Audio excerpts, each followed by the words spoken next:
आखिर कौन थे भगवान सूर्य देव के 5 शक्तिशाली पुत्र? आखिर कितने शक्तिशाली थे ये पांचों पुत्र? एक पुत्र ऐसा जो पल भर में पूरी सृष्टि का विनाश कर सकता था, और एक पुत्र ऐसा भी जिसकी शक्ति से पांचों पांडव और स्वयं श्री कृष्ण भी उससे कांपते थे।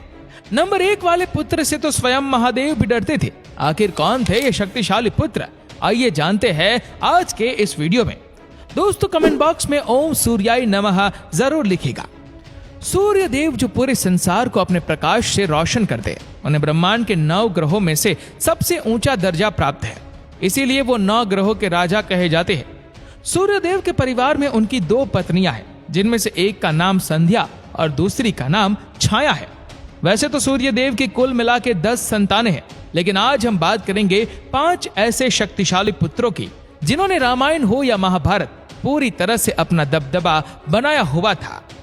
5वें स्थान पर है अश्विनी कुमार। हिंदू धर्म में 33 कोटि देवी देवताओं में अश्विनी कुमारों को देव चिकित्सा और आयुर्वेद का गुरु माना जाता है। हिंदू धर्म में शामिल देवता विश्वकर्मा की पुत्री संज्ञा का विवाह सूर्यदेव के साथ हुआ था, और संज्ञा सूर्यदेव के तेज से बहुत ज्यादा परेशान रहती थी।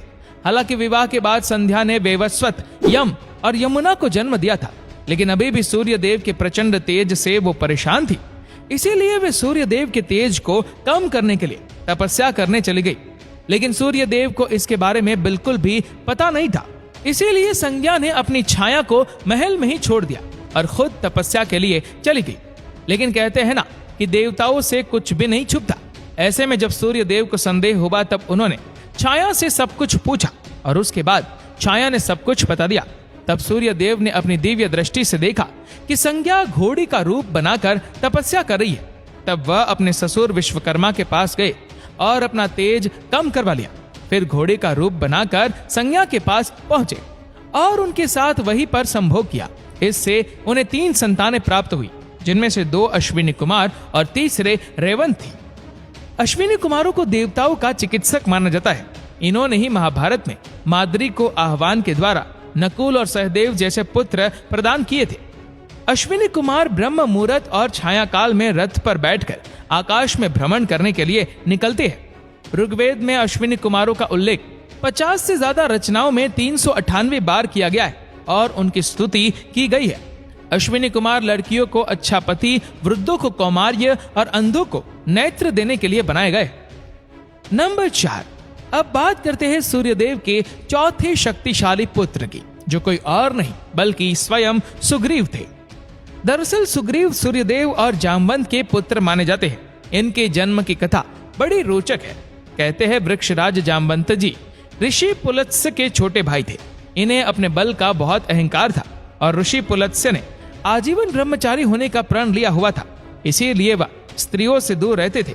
उनके आश्रम में कोई भी स्त्री प्रवेश नहीं कर पाती थी। उनके राज्य किष्किंधा के पास पंपा नामक एक सरोवर है। जामवंत को नहीं पता था कि उस सरोवर को वरदान था कि उसमें जो भी गिरेगा वह स्त्री बन जाएगा। अपने उदंडा में जामवंत जी सरोवर में गिर गए और एक स्त्री के रूप में बाहर आए, और तब जामवंत जी जामवंती बन चुके थे। जब सूर्यदेव की नजर जामवंती पर पड़ी, तब वह उनके रूप पर बहुत ज्यादा मोहित हो गए और इनके संभोग से ही सुग्रीव पैदा हुए। सुग्रीव बल में जामवंत के समान ही बलशाली थे। रामायण में सुग्रीव की एक अहम भूमिका मानी जाती है। जब आप रामायण का किष्किंधा कांड और सुंदर कांड और साथ ही लंका कांड पढ़ेंगे, तब आपको पता चलेगा कि सुग्रीव और श्री राम घनिष्ठ मित्र थे, और उनकी मित्रता निभाने के लिए ही श्री राम ने सुग्रीव के भाई बाली को छल से मार दिया था। सुग्रीव इतने बलशाली थे कि रामायण में श्री राम और रावण के युद्ध के दौरान रावण का मुकुट तक गिरा दिया था, जिसका उल्लेख आप वाल्मीकि के रामायण में बारीकी से पढ़ सकते हैं। सुग्रीव के पास बल की कोई कमी नहीं थी और ये कर्ण के समान ही बलशाली माने जाते हैं। बाद में इन्होंने किष्किंधा पर राज किया और वानर सेना के साथ साथ माता सीता का पता लगाने के लिए भगवान श्री राम की मदद भी की। अब बात करते हैं सूर्यदेव के तीसरे शक्तिशाली पुत्र यानी सूर्यपुत्र कर्ण की। सूर्यपुत्र कर्ण, जिन्हें महाभारत में सर्वश्रेष्ठ योद्धा भी माना जाता है। कर्ण के धर्म पिता पांडु और अंश पिता सूर्यदेव थे। दुर्वासा ऋषि के वरदान की वजह से कुंती ने सूर्यदेव का आह्वान करके पुत्र के रूप में कर्ण को प्राप्त किया। लेकिन उनका जन्म कुंती और पांडु के विवाह से पहले ही हो चुका था और उस समय कुंती कुंवारी थी। इसीलिए लोक लाज के भय से कुंती ने उन्हें नदी में प्रवाहित कर दिया। वेद व्यास जी द्वारा रचित महाभारत में आप कर्ण की छवि को विस्तार से समझ सकते हैं।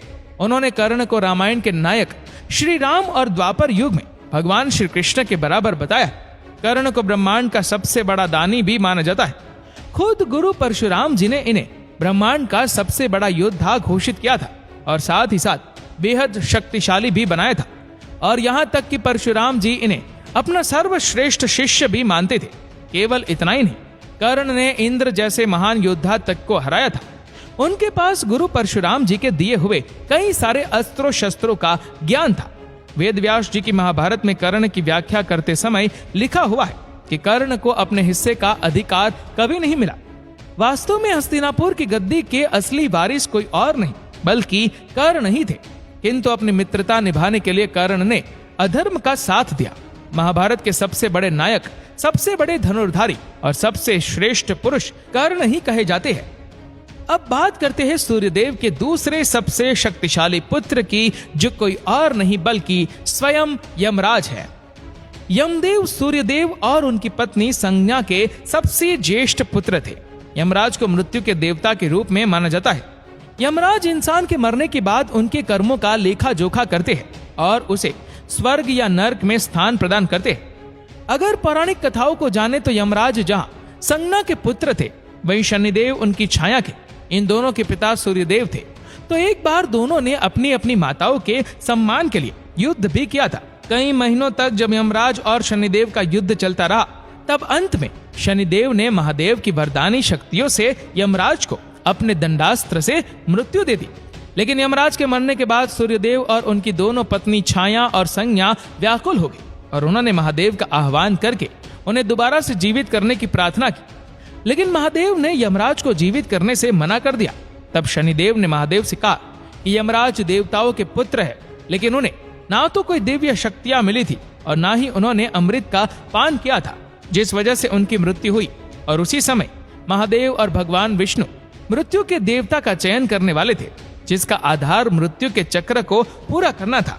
तो शनिदेव ने महादेव से कहा कि यमराज ने मृत्यु के चक्र को सबसे पहले पूरा किया है, इसीलिए न केवल इनको जीवित होने का अधिकार है, बल्कि उन्हें मृत्यु का देवता बनाना भी जरूरी है। इस तर्क से महादेव और भगवान विष्णु सहमत हुए और उन्होंने यमराज को जीवित करके उन्हें मृत्यु के देवता के रूप में पूजना शुरू किया। इस तरह से यमराज को यमलोक मिला और वे दक्षिण दिशा के दिक्पाल भी कहे जाते हैं। वहीं महाभारत काल में पांडवों के ज्येष्ठ भ्राता यानी युधिष्ठिर भी यमराज के ही आंशिक पुत्र थे। कुंती ने यमराज का आह्वान करके युधिष्ठिर को प्राप्त किया था। यमराज की जुड़वा बहन यमी है, जो कि एक नदी है। वैदिक काल में यमराज को मृत लोगों के अधिपति और उनकी आत्माओं का आश्रय देने वाला भी कहा जाता है। और आज पूरा ब्रह्मांड इनसे भय खाता है, क्योंकि जीवन तो हर कोई जीता है, लेकिन मृत्यु के बाद यमराज के पास ही जाता है। अब बात करते हैं सूर्यदेव के सबसे शक्तिशाली पुत्र की, जो कोई और नहीं बल्कि शनिदेव ही है। स्कंद पुराण के काशी खंड में उल्लेख है कि शनिदेव सूर्यदेव और उनकी पत्नी संज्ञा की छाया के पुत्र है। शनिदेव की माता छाया होने की वजह से उनका रंग काला है। सूर्यदेव प्रकाश फैलाने वाले देवता है और शनिदेव के नीलमणि रूप की वजह से वो हमेशा शनिदेव से रुष्ट रहते थे। शनिदेव बचपन से ही क्रोधित स्वभाव के थे और उनका वाहन भी कौवा था। काशी खंड में इस बात का उल्लेख है कि जब शनिदेव छाया के गर्भ में थे, तो छाया ने भगवान शिव की कठोर तपस्या की थी। भूख, प्यास, धूप और गर्मी सहने की वजह से उनके गर्भ में पल रही संतान इसका प्रभाव लेने लगी और शनिदेव का रंग काला पड़ गया। सूर्यदेव को इस बात पर संदेह था कि शनिदेव उनके पुत्र नहीं है, इसीलिए उन्होंने छाया का अपमान भी किया। शनिदेव ने गर्भ से ही उनकी मां के तप की शक्ति प्राप्त कर ली थी, इसीलिए उन्होंने अपनी मां का अपमान सहन नहीं किया और क्रोध में सूर्यदेव को देखा तो सूर्यदेव उनकी शक्ति से काले पड़ गए और उन्हें कुष्ठ रोग हो गया। एक बार उन्होंने अपने पिता का महल भी जला दिया था और बचपन से ही उन्होंने महादेव की तपस्या की थी। शनिदेव की कठोर तपस्या से प्रसन्न होकर महादेव ने उन्हें वरदान दिया कि वह कर्म फल दाता बनेंगे और 9 ग्रहों में हमेशा पूज्य स्थान में रहेंगे। वह अपनी शक्ति से रंक को राजा और राजा को रंक बना देंगे। न केवल कलयुग में मनुष्य बल्कि देवताओं के अच्छे बुरे कर्मों का भी हिसाब वही रखेंगे। तभी तो शनिदेव की वक्र दृष्टि से अच्छे देवता भी भय खाते हैं। यहाँ तक कि महादेव भी खुद शनिदेव की कुदृष्टि से बच नहीं पाए थे और उन्हें कुछ पहर के लिए हाथी बनना पड़ा था। तो यही थे सूर्यदेव के सबसे शक्तिशाली पुत्र। इनमें से कौन सा पुत्र आपको सबसे शक्तिशाली लगता है? कमेंट बॉक्स में हमें जरूर बताएं।